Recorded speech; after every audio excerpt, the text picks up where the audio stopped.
Sabi nga natin si Secretary Rex Gatchalian. Secretary, magandang morning! Si Ka Jerry at si Ka Tunying po ito. Jerry, Katunying, magandang umaga rin sa lahat ng nanonood at nakikinig sa inyong programa. Thank you for having me. Opo. Yes, sir. Tama po, ano, mayroon pong hindi masamang pangyayari doon sa payout sa QC. Well, Jerry, Katunying, sa kasamaang palad, merong tayong isang rider na nag-collapse habang nag-aantay sa pila. Opo. Hindi pa namin alam yung cause of death, pero kahapon nagtungo ko sa hospital, nakausap ko yung pamilya. Tinulungan siya ng departamento tungkol sa medical bills, pati na rin sa burial assistance. Opo. Hindi lang namin nakita yung medical certificate, so kasi wala yung doktor kahapon. Pero ang assurance naman ng departamento, lahat ng pwedeng gawin para matulungan tong rider natin ay matulungan sila. Ilan taon po yon yung biktima, Sec? Parang 45 years old. Oh, bata pa. 45 years old. Bata pa, ano? Saka initan siguro. Sobrang init ng panahon. Ano po yun? Rider ng, yung anong tawag? Motorcycle taxi? Yes, rider siya ng motorcycle taxi. Hindi ko alam kung pwede ko pangalan yung kumpanya, but I think he's from Joyride. Joyride. Oo. Pero nakita ko nga yun, nadaanan ko yun, Sec, at mukhang napakatagal, napakahaba. Sa dami siguro, napakatagal. May mga reklamo nga daw na umabot ng 13 hours yung proseso ng pagkuha ng Magdamag. ng, Sabi ayuda. nila, magdamag. Oo. Pila.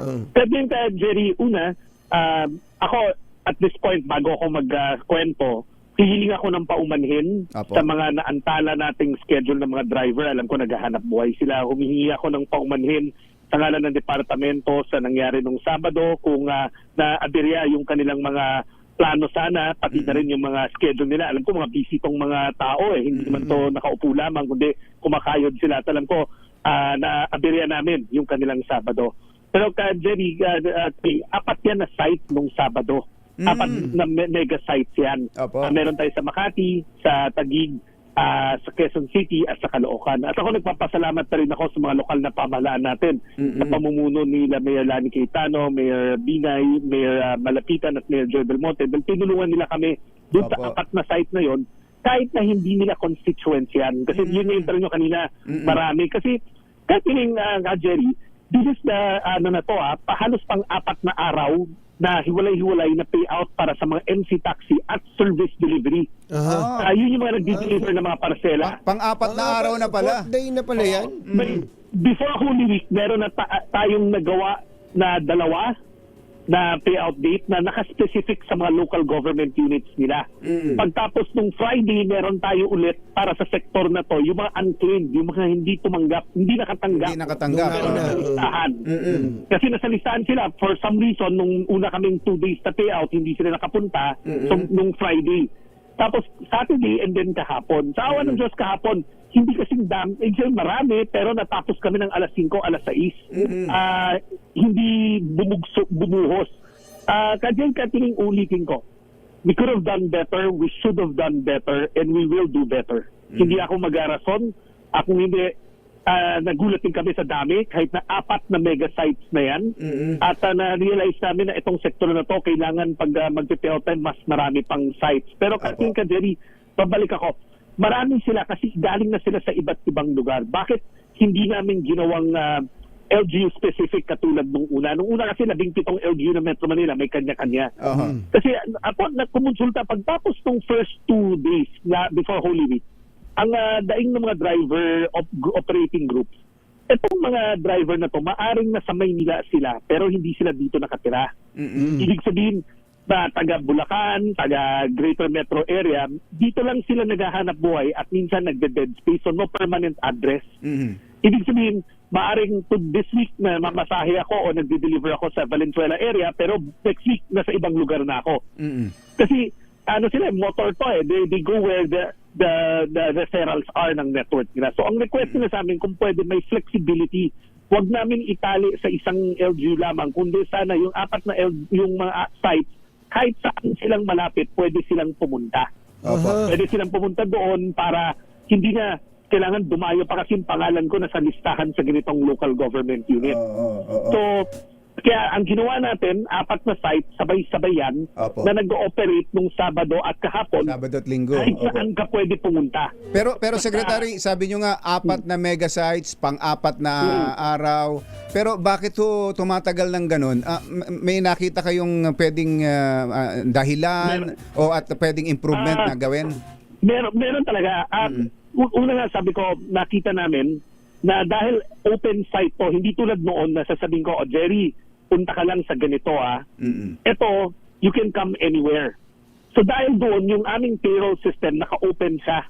Ibig sabihin, pag tumanggap ka na sa Makati, update namin para pag hindi madoble-doble. sa ibang site. Oo. Oo. Unlike noon, isang site ka lang pwedeng pumunta. So dito, ang nangyari, talagang mas masusi yung validation namin. Talagang sinusuri namin na hindi ka na pa nakakatanggap. Kasi nga may pangangamba kami, hindi namin sila pinagkakatiwalaan na maaaring nagpunta na sa ibang site kasi sabay-sabay nga itong tumatakbo. Pangalawa, kahapon, kung titignan nyo, may pila pero tapos na kami by 5 p.m., our normal closing time. 5:30 to be exact. So, ang panawagan kasi namin nung unang araw sa mga platform nila, sana sabihin sa mga driver, wag sabay-sabay na pumunta, wag isang bugso. Ang nangyari nung Sabado, napansin namin, dahil siguro unang araw, sabay-sabay lahat nagpunta, kaya medyo na-overwhelm yung system. Kaya nga sabi namin, ang lesson learned doon, sa unang araw, dapat talaga mas marami kaming site. So, katuning nga, Jerry, etong sektor na to kasi, meron silang mga GCash, may e-wallet yan lahat. Ayan, Marami rin nagtatanong, bakit ba namin ginagawang manual? Pwede naman namin i-digital. Ayun nga. Tulad na napapaliwanag ko noon, ito ang kauna-unahan na beses na ganito ka, yung driver ang binibigyan ng tulong, hindi yung operator. Pati na rin sa tricycle at sa jeep. Ngayon, walang listahan na mas tuturing para sa mga driver, hindi na update. Ang mga listahan nang galing sa mga kumpanya nila mismo. At syempre dahil external yung listahan, kailangan namin malaman, totoo ba tong mga driver na to? Ayaw naman namin na kinargahan yung listahan, mag-remit kami sa GCash account, tapos hindi naman pala totoong driver. Or maaaring hindi na aktibo, nag-OFW na, tapos niremit namin. Mas malaking problema rin sa amin yun. Public funds to. Ibig sabihin, itong phrase na to, itong set na, itong ginawa namin, kailangan namin masuri kung una, totoong tao ba to? Totoong physical na tao. Pangalawa, driver ba to? Kaya tinitignan namin yung driver's license. So, parang dahil nga yung listahan ay galing sa external parties, kailangan namin maging careful na suriin yung personalidad na binigay nila sa amin. Pero, tulad ng sabi ko, sa mga next round, dahil ngayon na nalinis na namin, sigurado kami, bigyan ko example, almost 20% sa listahan ang hindi pumunta. So, you can imagine... Ano ibig sabihin nun? Ano ibig sabihin nun? Anong basa nyo ron, Secretary? Hindi na sila mga aktibong driver or baka ng ibang bansa na kasi may mga ganun, hindi kasi na-update yung mga listahan kahit yung listahan galing na sa mga korporasyon nila mismo, sa mga platform nila mismo, hindi na-update ang theory namin doon, baka wala na dito sa Pilipinas yung iba, umuwi na ng probinsya, ng ibang bansa na, or hindi na aktibo. Kasi 20%. Since day one ang hindi kumukuha. So, ibig sabihin, can you imagine kung hindi namin to sinuri at niremit na lang namin ang niremit sa e-wallet, sayang naman yung pera ng taong bayan. Medyo makukuha kami doon. Naintindihan po natin yun. Opo. Ngayon, nasuri na namin sila. Ngayong nasuri na? Pwede na namin e-wallet. Ayun. So, ilan po yung nasuri nyo? Na-confirm na tao, na buhay, na andito pa, na aktibo pa? Opo. Katuning itong 2 araw lang kasi kahapon meron pa kaming operation, hindi bagamat hindi na napabalita dahil hindi na kasi grabe yung tao. Marami pero natapos kami na maaga ng tahimik. The Silispasi days, halos na sa 80,000 lang sila compared to the 120,000 na original na list. Ganun kalaki ang variance, ano? Oo, tapos iba pa yung variance nung una naming round. Meron din almost 20% doon na hindi kumuha. And the same goes for other sectors.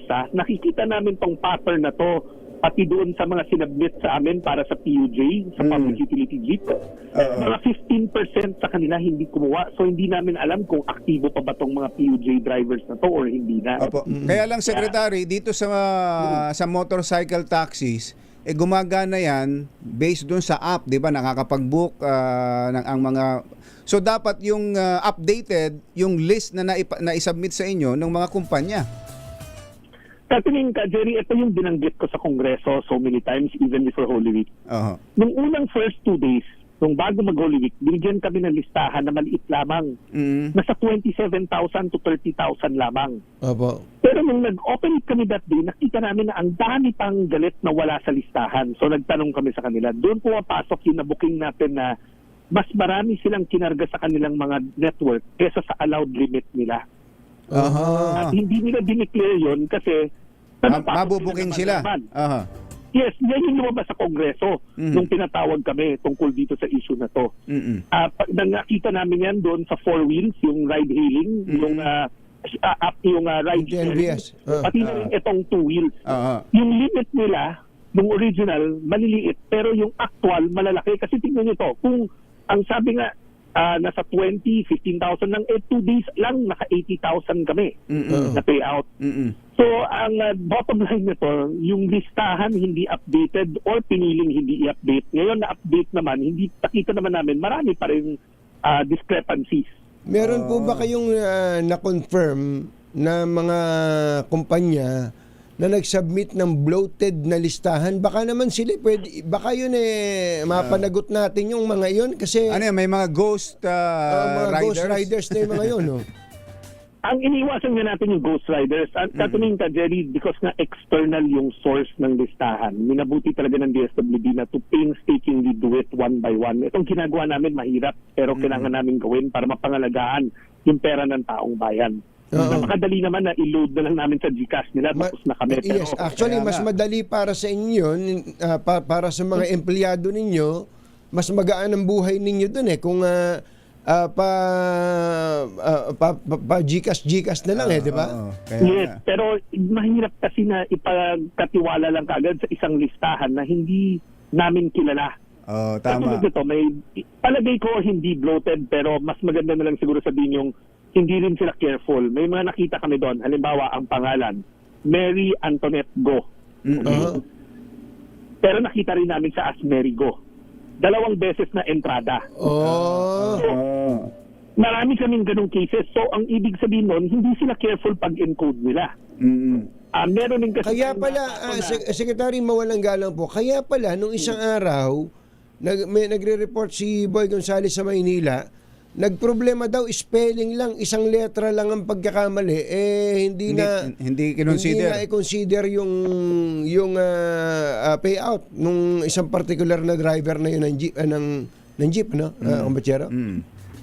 Kasi talagang nag-iingat kami dahil meron kaming iba't ibang mga kaso na aakalain mo siya yun, pero yung pala 2 beses siya nandun. Meron rin kaming nakita, halimbawa, 2 pangalan, same name, different birthday. So ngayon Sec, na nalinis nyo na ang listahan. Kung magkakaroon pa, dahil mukhang hindi pa natin sigurado kung matatapos na itong gera, kung magkakaroon pa, through e-wallet na, through GCash na. Yes. For para lalo na sa sektor na to, yung motor MC taxi, yung TNVS, yung ride-hailing, yung 4-wheel, yung service delivery. Yan 3 sektor na yan, gagawin na natin yung GCash nila. Kasi yung sa tricycle at sa jeep, ako na our checking rin dung araw na yun, marami sa kanila walang mga e-wallet kasi nagsa-survey na rin kami. Pero yung tricycle at jeep, mas manageable yun dahil yung bilang nila hindi kasing namin ito. Katuwang natin yung mga local government units, regulated nila yung lalo-lalo na yung mga tricycle. Pero itong mga angkas-angkas na to, TNVS, sila almost baka 100% yan ay pwede mong pasahan. May mga G-wallet, may mga wallet yan. Sigurado yun. G-wallet. Jerry, nagsimula na tayo ng proseso. Sa katunayan, nag-submit na ng proposal ang GCash, Maya. Ready na tayo kung magkakaroon ng pangalawang round, no? Doon na natin idadaan. Ngayon na confident na kami doon sa listahan. Mataas na yung aming confidence level. So yun yung paliwanag. Kasi alam ko na maraming driver at riders ang nagsasabi, bakit hindi na lang yung i-digital? Ang paliwanag na namin, sana maunawaan nyo, pinangangalagaan namin yung pera ng taong bayan dahil yung listahan hindi galing sa amin. Galing sa mga kumpanya at kailangan namin ingatan rin ang pera ng taong bayan. Pero ulitin ko, Katingin ka, Jerry, humihiling ako ng personal na paumanhin sa nangyari nung Sabado. It could have been better and it should have been better and we will do better. Opo. Kumusta po sa mga probinsya? Tapos na rin po ba doon, Sec? Sa probinsya, ang tinapos natin ongoing hanggang tomorrow yung mga tricycle drivers. Okay. And then susunod na yung mga jeep drivers. Ngayon, yung bilang nitong mga TNVS, MC, saka service delivery sa probinsya, marami pero hindi kasing rami ng nasa Maynila. Opo. We have to set that, isi-schedule namin kasi kakakuha lang namin ng listahan para maiayos na rin yung kanilang mga payout. Okay. Last na lang, Ayan. may pera pa ho ba kayo dyan kung magkakaroon pa ng mga extension tong gera na to? Katiling, Jerry, lagi naman tayong inuuna ng ating Pangulo pagdating sa pangangailangan ng pera. Meron pa naman ng departamento tulad na napaliwanag ko noon, 60 billion yung AIX fund na yan. Halos 20 pa lang halos ang nagagamit natin. So marami-rami pa yan. Wala pang 20 kung matatandaan ko. So meron pa, kayang-kaya pa. At may mga iba tayong fund programs pa na pwedeng gamitin. So itong pinamimigay na to, hindi naman natin to inaasahan, kinaltas na sa AIX at iba pa. Pero kung sakali, wag naman sana magkaroon ng mga kalamidad, hindi naman nagagalaw yung pondo nyo para doon, ano? Meron tayong para doon. Hindi, nakahiwala yun. Iba yun. Tingin ka, Jerry, nasa ano yun, disaster fund, nasa NDRIM fund yun. Hindi yun kasama dito. Okay. Secretary Rex, maraming Thank you, salamat. Secretary. Magandang umaga po at pakibati rin ng happy birthday kay Yusek Yuli. Birthday pala, sige po, sige po. hindi man lang nagpagatsel yan lechon. Makakarating. Ayun. Magandang umaga. Magandang umaga, Sec. Thank you. Secretary Rex Gatchalian.